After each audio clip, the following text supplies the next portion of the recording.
भोपाल में प्रदर्शन कर रहे एनएसयूआई कार्यकर्ताओं पर पुलिस का लाठीचार्ज। मध्य प्रदेश की राजधानी भोपाल में गुरुवार को प्रदर्शन कर रहे एनएसयूआई के कार्यकर्ताओं पर पुलिस ने लाठीचार्ज किया। यह हंगामा उस वक्त हुआ जब कार्यकर्ता प्रदर्शन करते हुए मुख्यमंत्री निवास की ओर आगे बढ़ रहे थे। तभी प्रदर्शनकारियों को तितर बितर करने के लिए पुलिस ने लाठियां चटकानी शुरू कर दी। दरअसल ये कार्यकर्ता महंगाई और नई शिक्षा नीति के विरोध में भारी संख्या में भोपाल में एकत्र हुए थे। बड़ी संख्या में एनएसयूआई कार्यकर्ता इसके बाद मुख्यमंत्री आवास का घेराव करने के लिए निकले। प्रदर्शन करते हुए जैसे ही कार्यकर्ता आगे बढ़े, वहां तैनात पुलिसकर्मियों ने एनएसयूआई के कार्यकर्ताओं को रोकने की कोशिश की। जब वे नहीं रुके और धक्का मारते हुए आगे निकले, तब पुलिस ने उन पर लाठीचार्ज कर दिया।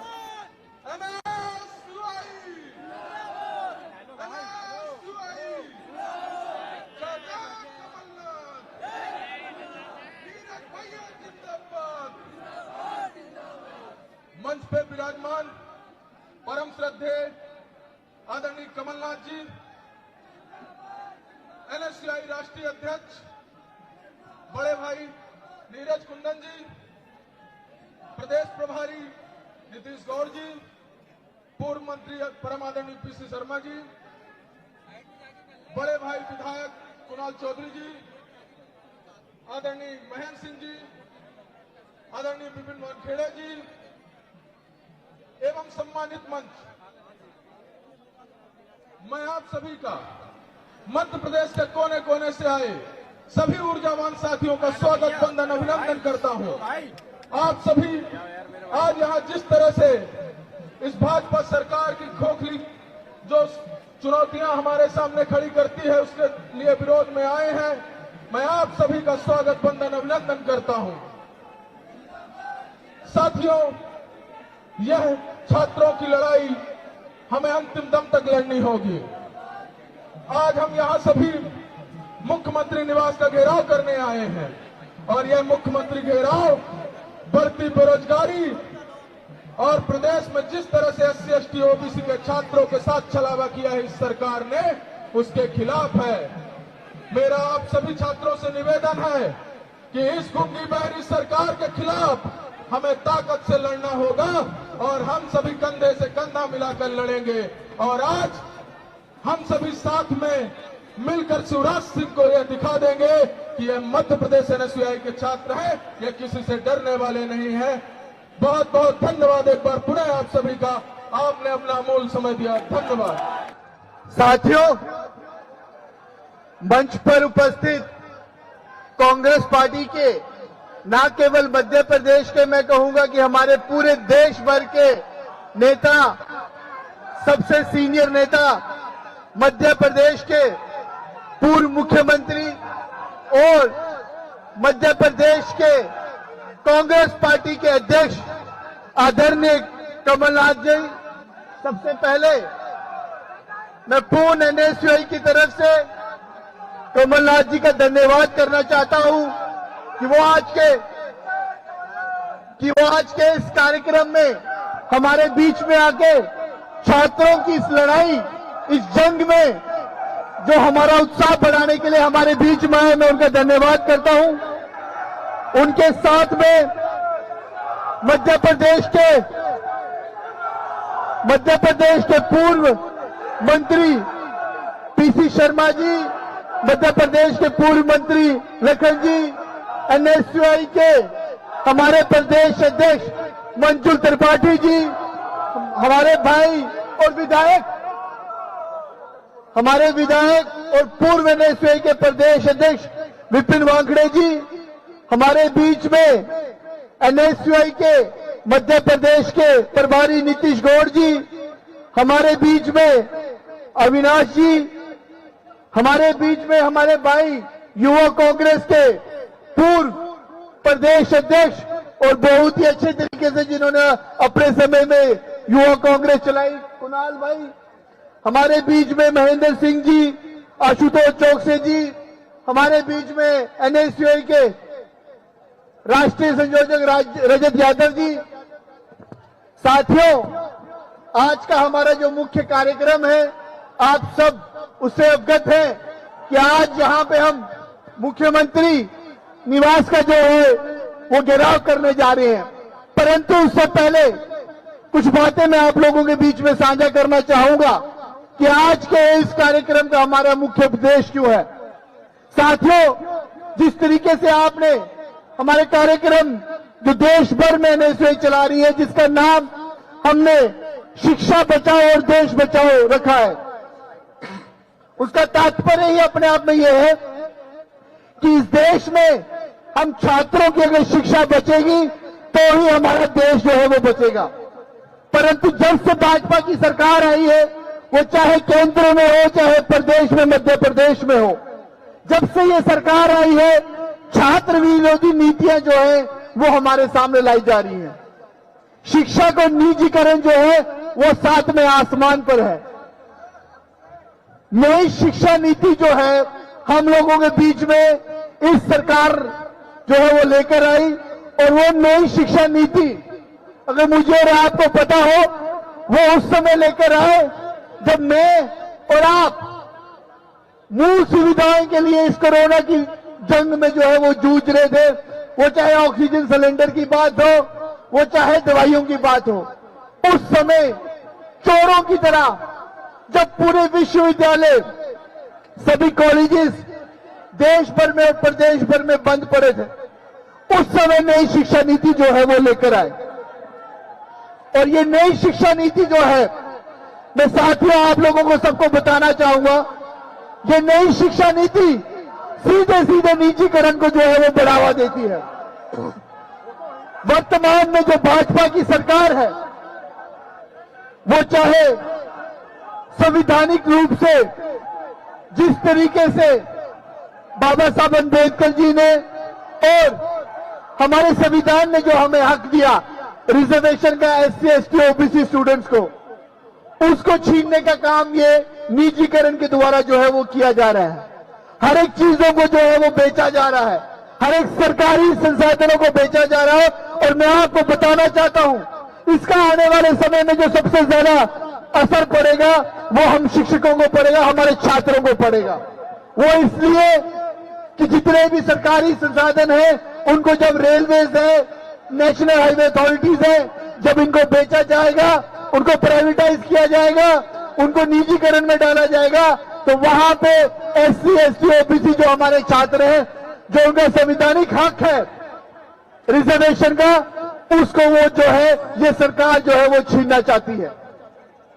ये आरएसएस की और बीजेपी की जो सरकार है, पहले दिन से इनका जो इतिहास रहा है, वो जो पिछड़ी जाति के हमारे छात्र हैं, इनका ये इतिहास रहा है, ये कभी नहीं चाहते कि ये छात्र जो है वो शिक्षित हो, ये छात्र जो है पढ़ लिख जाए, क्योंकि इन्हें पता है कि एक शिक्षित छात्र जो है वो जब पढ़ लिख कर बड़ा होता है तो वो उसके बाद जो है वो प्रश्न करता है, वो केंद्र की सरकार से प्रश्न करता है, वो प्रदेश की सरकार से प्रश्न करता है। मध्य प्रदेश में मैं अगर अपनी बात को आगे बढ़ाऊं, मध्य प्रदेश के आज के इस वर्तमान के समय में सबसे बड़ा मुद्दा अगर है तो वो स्कॉलरशिप का मुद्दा है।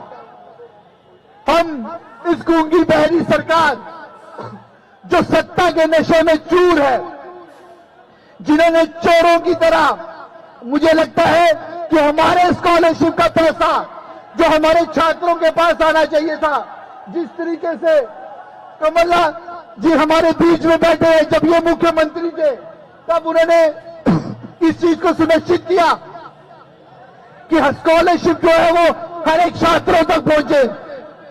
लेकिन जिस तरीके से हमारे भाई विपिन भाई ने हमारे बीच में बताया कि मुझे लगता है कि सरकारों को गिराने के लिए और अपने विधायकों को जिस तरीके से इन्होंने खरीदने के लिए हमारा स्कॉलरशिप का जो पैसा है वो ये सरकार जो है वो गबन कर गई।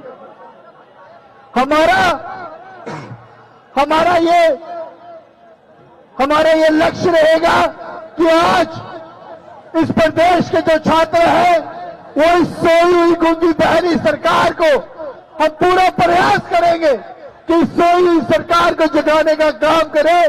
वो जो गहरी नींद में सत्ता के नशे में चूर है, उनकी नींद को तोड़ने का प्रयास एक एक एनएसयूआई का कार्यकर्ता करेगा। ये मेरी आप लोगों से अपेक्षा है।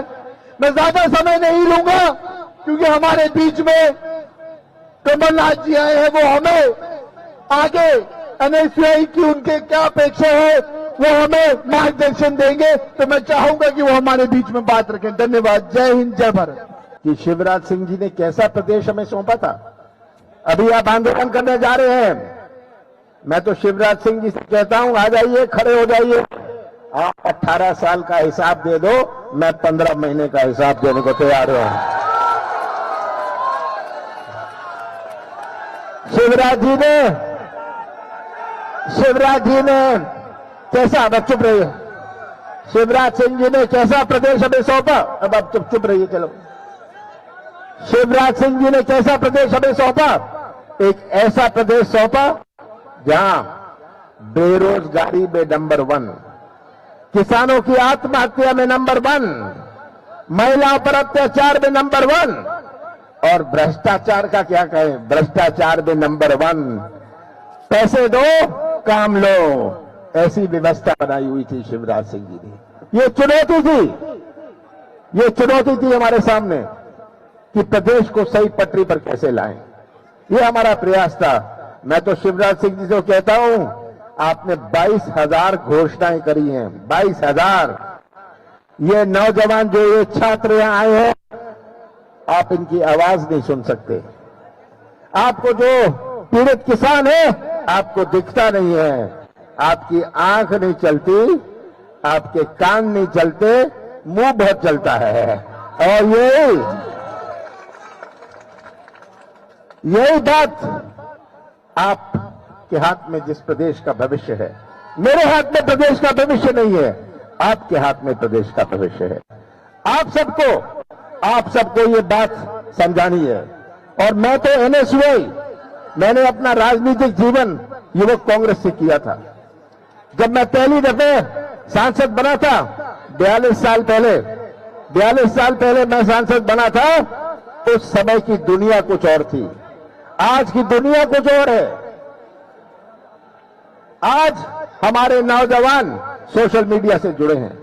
5 साल पहले 25% सोशल मीडिया से जुड़े थे, आज 95% सोशल मीडिया से जुड़े हैं।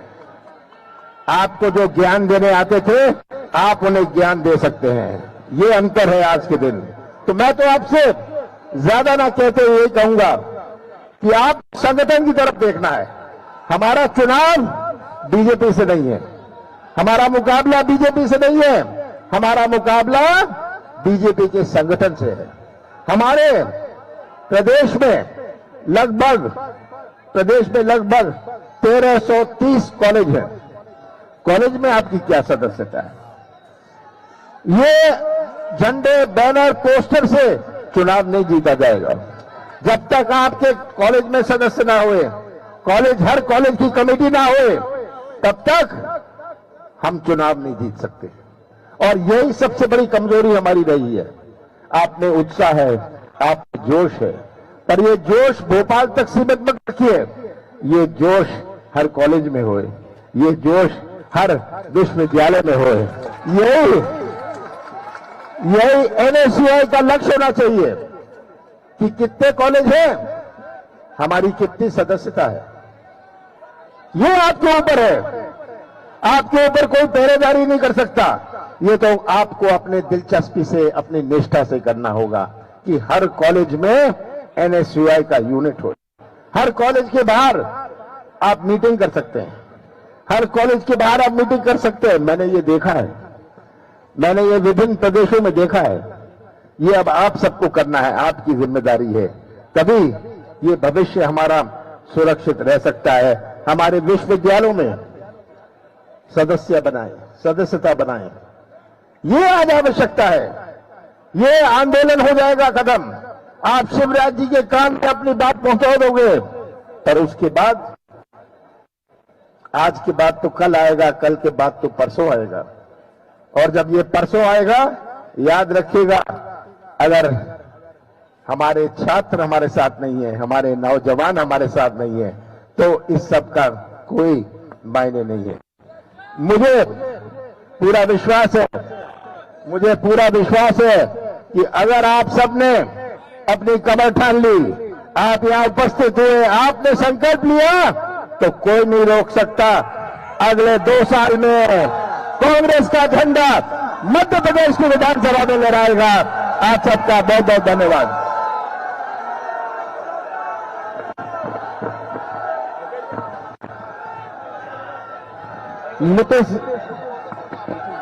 नीतीश गौड़ जी से निवेदन है कि आभार प्रदर्शन करें। नीतीश गौड़ जी, बहुत बहुत धन्यवाद।